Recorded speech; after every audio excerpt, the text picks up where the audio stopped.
नमस्कार दोस्तों, आपका बहुत बहुत स्वागत YouTube channel teaching learning event with Anil पर।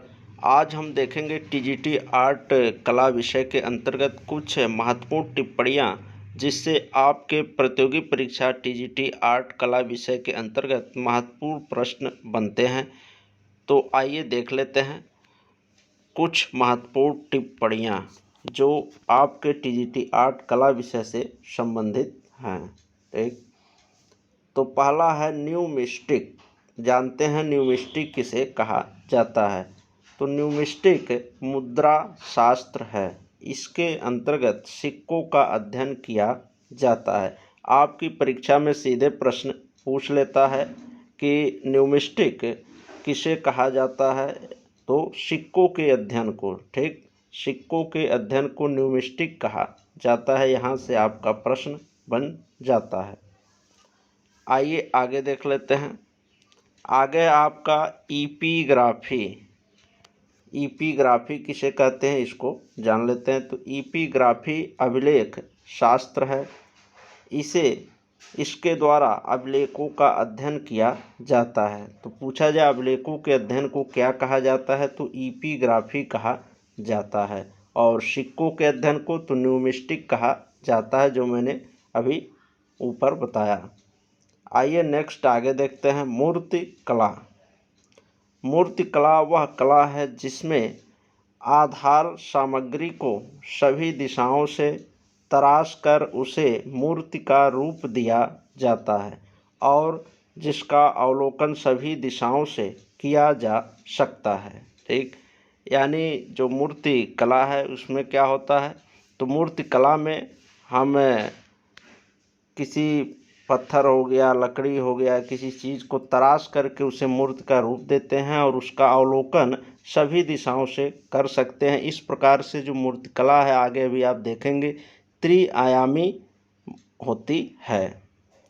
इसमें लंबाई तथा चौड़ाई के अनुरूप अनिवार्य रूप से गोलाई या गहराई या मोटाई भी होती है। ठीक, इस प्रकार से इस स्वरूप की दृश्य मूर्ति कला त्रिआयामी होती है, यानी लंबाई, चौड़ाई और ऊंचाई तीनों होते हैं, 3 डायमेंशन होती है। इस प्रकार या इस स्वरूप से की दृश्य मूर्ति कला त्रिआयामी होती है। इसका अध्ययन इकोनोग्राफी अर्थात प्रतिमा शास्त्र के अंतर्गत किया जाता है। तो यहाँ से आपका महत्वपूर्ण प्रश्न बन जाता है, ठीक, कि इकोनोग्राफी किसे कहते हैं? तो मूर्ति कला के अध्ययन को, जिसके अंतर्गत प्रतिमा शास्त्र मूर्तियों के बनाने का अध्ययन किया जाता है, उसको इकोनोग्राफी कहा जाता है। ये ध्यान दीजिएगा, इससे महत्वपूर्ण प्रश्न आपकी टीजीटी आर्ट में बन सकते हैं। तो ये 3 डायमेंशन होता है, 3D होता है, जिसमें लंबाई, चौड़ाई, गहराई, ऊंचाई भी दी रहती है लंबाई चौड़ाई के साथ। ठीक, ये ध्यान दीजिएगा। ये प्रश्न यहाँ से आपके 2 प्रश्न इस प्रकार से बन जाते हैं कि मूर्ति कला कैसा है? द्विआयामी है, ठीक, त्रिआयामी है। तो त्रिआयामी होती है और इसके अध्ययन को क्या कहा जाता है? इकोनोग्राफी कहा जाता है। ये ध्यान दीजिएगा। आगे देख लेते हैं भास्कर्य कला क्या होता है? तो यह उत्कीर्ण कला है। इसके अंतर्गत धरातल पर उकेर कर रूप निर्माण किया जाता है। चूँकि इसमें आधी आकृति अग्रभाग भी बनाया जाता है, इसलिए इसे अर्धचित्र या अर्धमूर्त की श्रेणी में रखते हैं। यहाँ पर आप देख सकते हैं, इसलिए इसे अर्धचित्र या अर्धमूर्त की श्रेणी में रखते हैं। उत्कीर्णन के आधार पर ये अर्धचित्र 2 शैलियों में उत्कीर्ण होते हैं। कौन कौन से हैं देख लेते हैं। तो पहला आपका हाई रिलीफ और लो रिलीफ। इससे महत्वपूर्ण प्रश्न इन दोनों से बनते हैं, हाई रिलीफ और लो रिलीफ से। इसको अच्छे से आप देख लीजिए।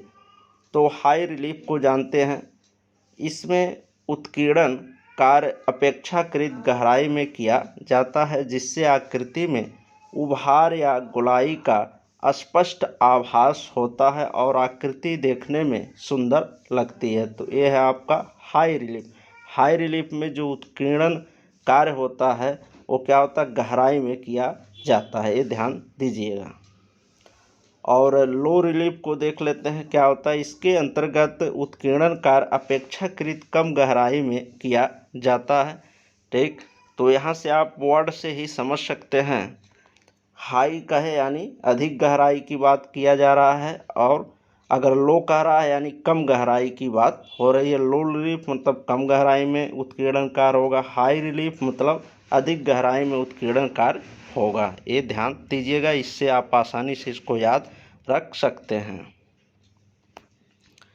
आगे देख लेते हैं, जिससे लो रिलीफ के बारे में, जिससे आकृति में चपटेपन का आभास होता है, जिससे देखने में आकृति भद्दी लगती है लो रिलीफ में, और हाई रिलीफ में सुंदर आकृति देखती है अगर गहराई तक उसमें उत्कीर्णन कार्य कर दिया जाता है तो।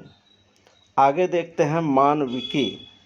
तो वर्तमान समय में कला को मानविकी के अंतर्गत रखा जाता है, जिसमें इतिहास, साहित्य, दर्शन, भाषा, विज्ञान आदि भी आते हैं। ठीक, यह है मानविकी।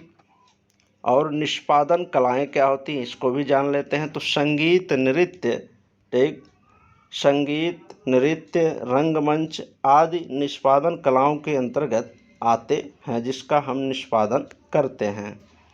तो ये रहे कुछ महत्वपूर्ण टिप्पणियाँ आपके टीजीटी आर्ट कला विषय से संबंधित, जो आपकी प्रतियोगी परीक्षा टीजीटी आर्ट के दृष्टि से बहुत इंपॉर्टेंट है। इसको आप अच्छे से तैयार कर लीजिए। वीडियो अच्छा लगा हो तो लाइक, शेयर और चैनल को सब्सक्राइब कर लें। ऐसे ही टीजीटी आर्ट कला विषय के रिवीजन या पूरे संपूर्ण पाठ्यक्रम का अध्ययन करने के लिए महत्वपूर्ण पॉइंट्स का, तो न्यूमिस्टिक आपने देखा, एपिग्राफी देखा, मूर्तिकला देखा। ठीक, तो इन सभी चीज़ों को आप अच्छे से तैयार कर लीजिए। ठीक, धन्यवाद। मिलते हैं नेक्स्ट वीडियो में। और चैनल पर हमारे इस समय रिवीजन चल रहा है समकालीन आधुनिक भारतीय कलाकार का, तो उसको आप अवश्य देख लें। वीडियो के डिस्क्रिप्शन बॉक्स में लिंक दिया गया है। 29 शैक्षिक वीडियो उसके बन चुके हैं। ठीक, धन्यवाद। मिलते हैं नेक्स्ट वीडियो में।